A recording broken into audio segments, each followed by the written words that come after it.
Hello ಸ್ನೇಹಿತೆ ಕನ್ನಡ ಚಾನಲ್ಗೆ ಪ್ರೀತಿಯ ಸ್ವಾಗತ. ಫ್ರೆಂಡ್ಸ್, ಇವತ್ತು ಸೋರೆಕಾಯಿ ಪಲ್ಯ ತೋರಿಸ್ತಾ ಇದ್ದೀನಿ. ಹಾಗೆಯೇ ಇನ್ನೊಂದಷ್ಟು ವಿಡಿಯೋ ಕ್ಲಿಪ್ ಕೂಡ ಇದರಲ್ಲಿ ಆ್ಯಡ್ ಮಾಡಿದ್ದೀನಿ. ಹಾಗೆ ಅದರ ಜೊತೆಗೆ ಒಂದು ವಿಚಾರದ ಬಗ್ಗೆ ಮಾತಾಡಬೇಕು ಅಂತ ಅನಿಸಿದೆ, ಹಾಗಾಗಿ ಮಾತಾಡ್ತಾ ಇದ್ದೀನಿ. ಸಿಂಪಲ್ ಲೈಫ್ ಕನ್ನಡ ವ್ಲಾಗ್ ಚಾನಲಲ್ಲಿ ಒಂದು 3 ಮೆಸೇಜ್ ಬಂದಿತ್ತು. ಅಕ್ಕ ಸೌಜನ್ಯ ಪ್ರಕರಣದ ಬಗ್ಗೆ ಮಾತಾಡಿ ಅಂತೇಳಿ, ನಿಮ್ಗೆ ಏನು ಅನಿಸುತ್ತೆ, ಅಭಿಪ್ರಾಯ ಹೇಳಿ ಅಂತ. ಆ ಚಾನಲಲ್ಲಿ ನಾನು ಯಾವುದೇ ವಿಡಿಯೋ ಮಾಡಲಿಲ್ಲ. ಕಾರಣ ಏನಂತಂದರೆ, ಸೌಜನ್ಯ ಪ್ರಕರಣದ ಬಗ್ಗೆ ವಿಡಿಯೋ ತುಂಬ ಜನ ಮಾಡ್ತಾನೇ ಇದ್ದಾರೆ. ಆದರೆ ಆ ವಿಡಿಯೋಸ್ಗಳು ಪರ್ಮನೆಂಟಾಗಿ ಯೂಟ್ಯೂಬಲ್ಲಿ ಉಳಿಯುತ್ತೆ ಅಂತ ಹೇಳೋದಕ್ಕಾಗೋದಿಲ್ಲ. ಯಾಕಂದರೆ ಈಗಾಗಲೇ ಹಿಂದೆ ಒಂದು 2 ವರ್ಷದಿಂದ ಸಾಕಷ್ಟು ಜನರು ಸಾಕಷ್ಟು ಯೂಟ್ಯೂಬ್ ಚಾನಲಲ್ಲಿ ಸೌಜನ್ಯ ಪ್ರಕರಣದ ಬಗ್ಗೆ ವಿಡಿಯೋಸ್ ಮಾಡಿ ಹಾಕಿದ್ದಾರೆ. ಯಾರ ವಿಡಿಯೋಗಳನ್ನ ಕೂಡ ಉಳಿಸ್ಲಿಲ್ಲ. ಕೋರ್ಟಿಂದ ಸ್ಟೇ ಆರ್ಡ್ರ್ಗಳನ್ನ ತಂದು ಆ ವಿಡಿಯೋಗಳನ್ನೆಲ್ಲ ಡಿಲೀಟ್ ಮಾಡಿಸಿದ್ರು ಅಂತೆಲ್ಲ ಕೇಳ್ಪಟ್ಟೆ ನಾನು. ಹಾಗಾಗಿ ಆ ಚಾನಲಲ್ಲಿ ಬೇಡ ಅಂಥೇಳಿ ಈ ಒಂದು ಚಾನಲ್ ಮುಖಾಂತರವಾಗಿ ಸೌಜನ್ಯ ಪ್ರಕರಣದ ಬಗ್ಗೆ ಒಂದಷ್ಟು ಮಾತಾಡೋಣ ಅಂಥೇಳಿ ನಾನು ಕೂಡ ಮಾತಾಡ್ತಾ ಇದ್ದೀನಿ. 2012ರಲ್ಲಿ ಅದೇನು ಪ್ರಕರಣ ನಡೀತು, ಅವತ್ತು ಕೂಡ ನಾನು ಪೇಪರೆಲ್ಲ ಓದೋದು, ಟಿ ವಿ ನೋಡೋದು ಅಭ್ಯಾಸ ಇದ್ದಿದ್ದರಿಂದ ಅವತ್ತು ಕೂಡ ನನಗೆ ವಿಚಾರ ಗೊತ್ತಾಗಿತ್ತು. ಆದರೆ ಯಾರೋ ಒಬ್ಬ ಮಾನಸಿಕ ಅಸ್ವಸ್ಥ ಈ ರೀತಿ ಮಾಡಿದ್ದಾನೆ ಅಂತ ಅವಾಗೆಲ್ಲ ಪೇಪರಲ್ಲಿ ನ್ಯೂಸಲ್ಲಿ ನೋಡಿದ್ದು ಜ್ಞಾಪಕ ನನಗೆ. ಅದಾದಮೇಲೆ ಆ ಪ್ರಕರಣದ ಬಗ್ಗೆ ಅಷ್ಟೊಂದು ಜ್ಞಾಪಕ ಇರಲಿಲ್ಲ. ಆದರೆ ಯಾವಾಗ 2023ರಲ್ಲಿ ಆ ಒಂದು ಆರೋಪಿ ಯಾರಿದ್ದರು, ಸಂತೋಷ್ ರಾವ್ ಅನ್ನೋ ಒಬ್ಬ ವ್ಯಕ್ತಿ, ಅವನು ನಿರಪರಾಧಿ ಅನ್ನೋದಕ್ಕಿಂತ ಇಲ್ಲಿ ಸಾಕ್ಷಿಗಳು ಯಾವುದು ಸಿಗದೇ ಇರೋದ್ರಿಂದ ಅವನನ್ನು ಬಿಡುಗಡೆ ಮಾಡಲಾಯಿತು. ಅವನು ಆರೋಪಿನೋ ನಿರಪರಾಧಿನೋ ಅದ್ರ ಬಗ್ಗೆ ನಮಗೆ ಗೊತ್ತಿಲ್ಲ ಕ್ಲಾರಿಟಿ. ನಾನು ತುಂಬ ಜನರ ವಿಡಿಯೋಗಳನ್ನ ನೋಡ್ಕೊತಾನೆ ಬಂದಿದ್ದೀನಿ. ಥರ್ಡ್ ಐ ಚಾನಲಲ್ಲಿ, ಕೂಡ್ಲಾರಾಮ್ ಪೇಜಲ್ಲಿ ಹೋರಾಟಗಳ ಬಗ್ಗೆ ಮಹೇಶ್ ಶೆಟ್ಟಿ ತಿಮ್ರೋಡಿ ಅವರು, ಅದಾದಮೇಲೆ ಗಿರೀಶ್ ಮಟ್ಟಣ್ಣವರು ಎಂಟ್ರಿ ಆಗಿದ್ದು, ಪ್ರಸನ್ನ ರವಿಯವರು, ಒಡನಾಡಿ ಸಂಸ್ಥೆಯವರು ಅದರಲ್ಲಿ ಭಾಗಿಯಾಗಿದ್ದು, ಅಗ್ನಿ ಶ್ರೀಧರ್ ಅವರು ವಿಡಿಯೋ, ಹೀಗೆ ತುಂಬ ಜನರ ವಿಡಿಯೋಗಳನ್ನ ನಾನು ನೋಡ್ಕೊತಾನೆ ಬಂದಿದ್ದೀನಿ. ನಾನು ಏನು ಹೇಳೋಕ್ಕೆ ಇಷ್ಟಪಡ್ತೀನಿ ಅಂದರೆ, ಧರ್ಮಸ್ಥಳ ಅದೊಂದು ಪವಿತ್ರವಾದಂಥ ಕ್ಷೇತ್ರ. ನಾವು ಅಪಾರವಾಗಿ ಭಕ್ತಿ ಮಾಡುವಂಥ ಒಂದು ಕ್ಷೇತ್ರ ಅಂತಲೇ ಹೇಳ್ಬೋದು. ನಾವು ಚಿಕ್ಕದ್ರಿಂದ ಧರ್ಮಸ್ಥಳಕ್ಕೆ ಹೋಗಿ ಬಂದು ಅಲ್ಲಿ ದರ್ಶನ ಮಾಡ್ಕೊಂಡು ಬಂದಿದ್ದೀವಿ. ನಾನು ಕೂಡ ವೀಡಿಯೋಸ್ನೆಲ್ಲ ಶೇರ್ ಮಾಡಿದ್ದೀನಿ ನಿಮ್ಮ ಜೊತೆ.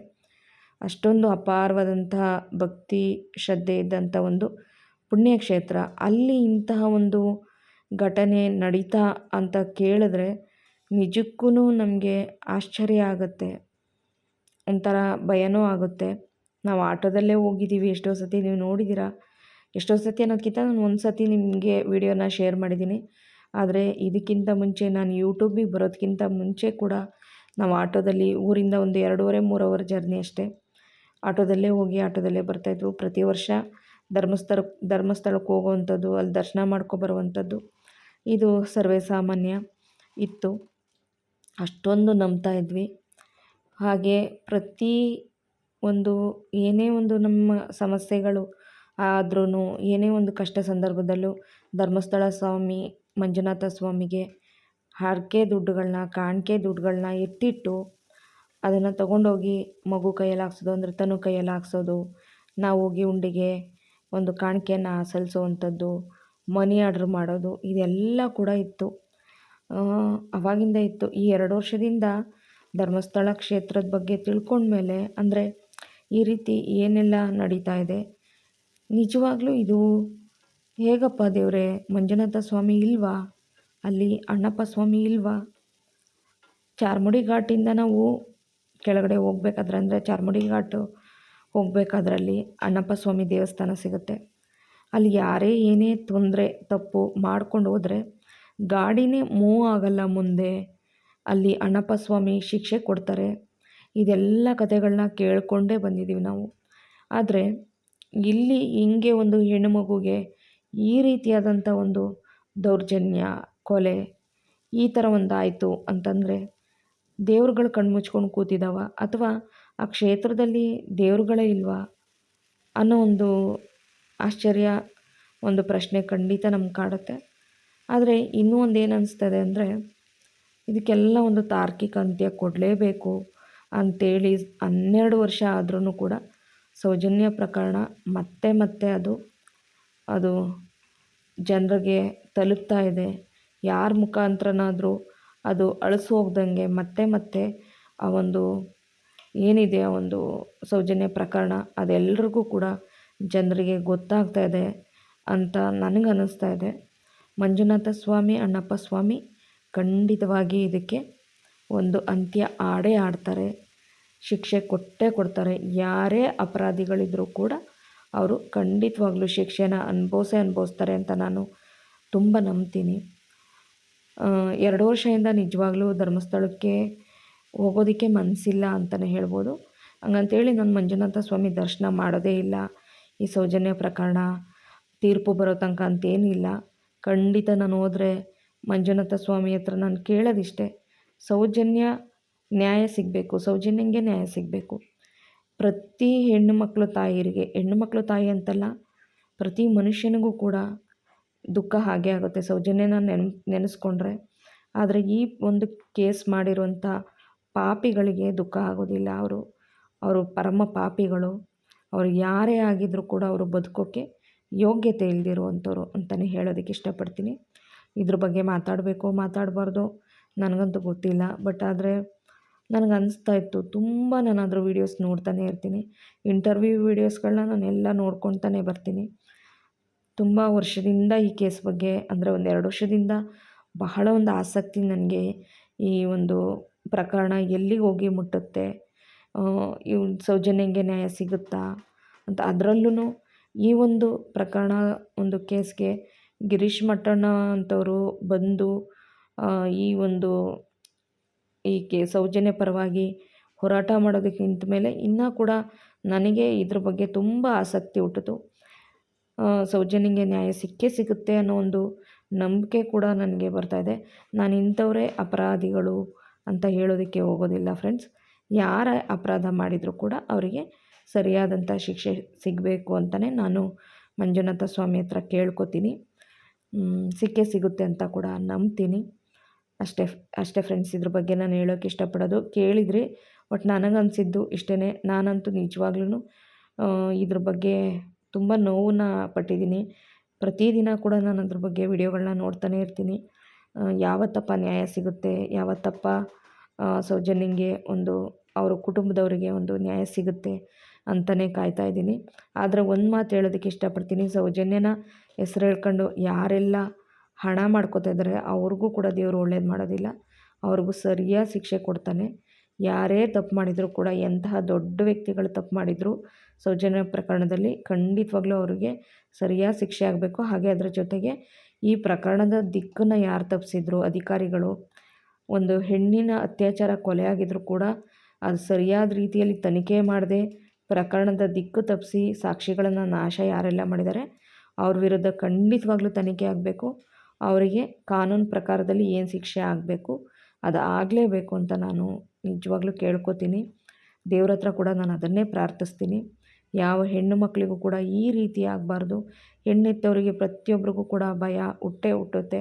ಹೇಗಪ್ಪ ನಮ್ಮ ಮಕ್ಕಳನ್ನ ನಾವು ರಕ್ಷಣೆ ಮಾಡ್ಕೊಳ್ಳೋದು, ಮಕ್ಕಳನ್ನ ಒಬ್ಬೊಬ್ಬರನ್ನೇ ಕಳಿಸೋದು ಹೇಗೆ ಅನ್ನೋ ಒಂದು ಭಯ ಖಂಡಿತ ಹುಟ್ಟುತ್ತೆ.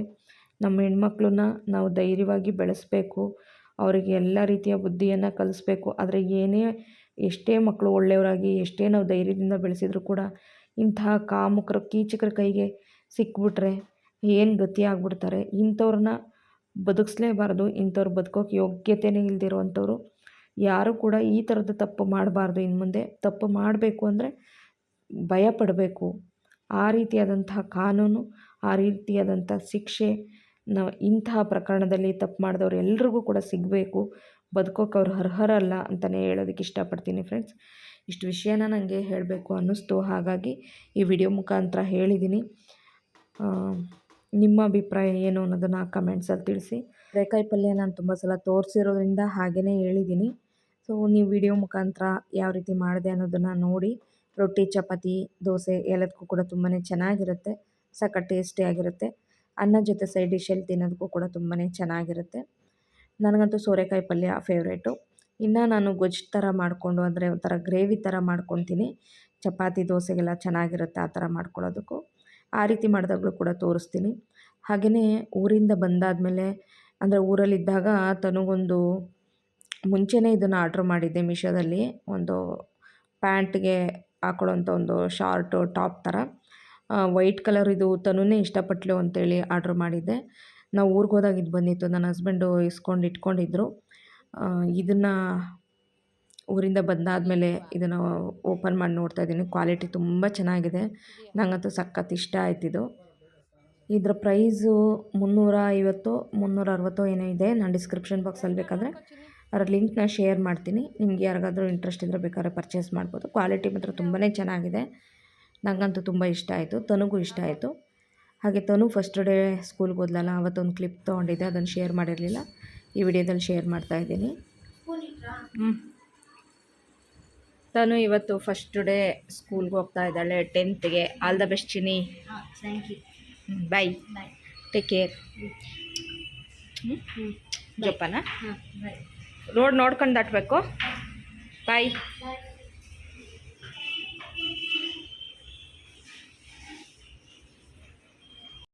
ಹಾಗೆ ಸಂಜೆ ಟ್ಯೂಷನ್ಗೂ ಕೂಡ ಬಿಟ್ವಿ. ಅವತ್ತೇ ಅಡ್ಮಿಷನ್ ಮಾಡಿ ನೆಕ್ಸ್ಟ್ ಡೇಯಿಂದ ಟ್ಯೂಷನ್ಗೂ ಕೂಡ ಬಿಟ್ಟು ಬಂದ್ವಿ. ನಾನೇ ಹೋಗಿ ಬಿಟ್ಟು ಬಂದಿದ್ದಾಯಿತು.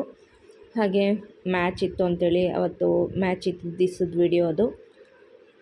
ಬೇಳೆ ಸಾರು ಮಾಡಿದ್ದೆ.